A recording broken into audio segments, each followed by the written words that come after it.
Chapter 19. The two angels came to Sodom in the evening, and Lot was sitting in the gateway of Sodom. When Lot saw them, he rose to meet them, and bowed down with his face to the ground. He said, "Please, my lords, turn aside to your servant's house, and spend the night, and wash your feet. Then you can rise early and go on your way."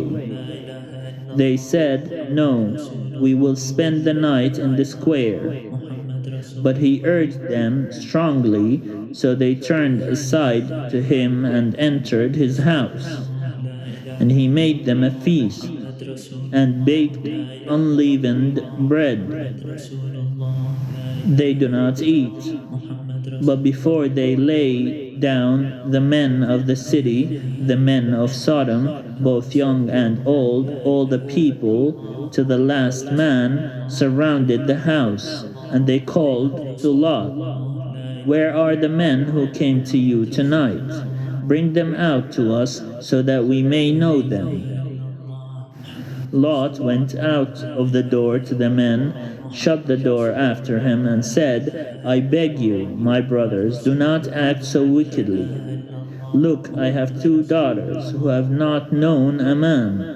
Let me bring them out to you, and do to them as you please. Only do nothing to these men, for they have come under the shelter of my roof."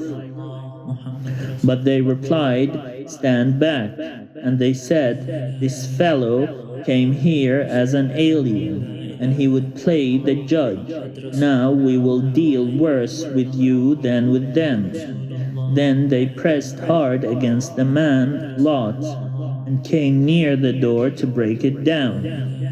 But the men inside reached out their hands and brought Lot into the house with them, and shut the door. And they struck with blindness the men who were at the door of the house, both small and great, so that they were unable to find the door. Then the men said to Lot, "Have you anyone else here? Sons-in-law, sons, daughters, or anyone you have in the city? Bring them out of the place, for we are about to destroy this place, because the outcry against its people has become great before the Lord, and the Lord has sent us to destroy it." So Lot went out and said to his sons-in-law, who were to marry his daughters, "Up, get out of this place, for the Lord is about to destroy this city." But he seemed to his sons-in-law to be jesting.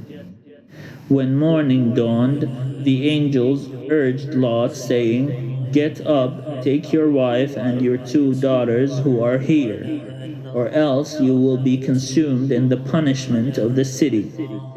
But he lingered. So the men seized him and his wife and his two daughters by the hand, the Lord being merciful to him, and they brought him out and left him outside the city. When they had brought them outside, they said, "Flee for your life. Do not look back or stop anywhere in the plain. Flee to the hills, or else you will be consumed." And Lot said to them, "Oh, no, my lords, your servant has found favor with you, and you have shown me great kindness in saving my life. But I cannot flee to the hills, for fear the disaster will overtake me and I die. Look, that city is near enough to flee to, and it is a little one. Let me escape there. Is it not a little one? And my life will be saved." He said to him, "Very well, I grant you this favor too, and will not overthrow the city of which you have spoken. Hurry, escape there, for I can do nothing until you arrive there." Therefore the city was called Zoar. The sun had risen on the earth when Lot came to Zoar. Then the Lord rained on Sodom and Gomorrah sulfur and fire from the Lord out of heaven, and he overthrew those cities, and all the plain, and all the inhabitants of the cities, and what grew on the ground. But Lot's wife behind him looked back, and she became a pillar of salt.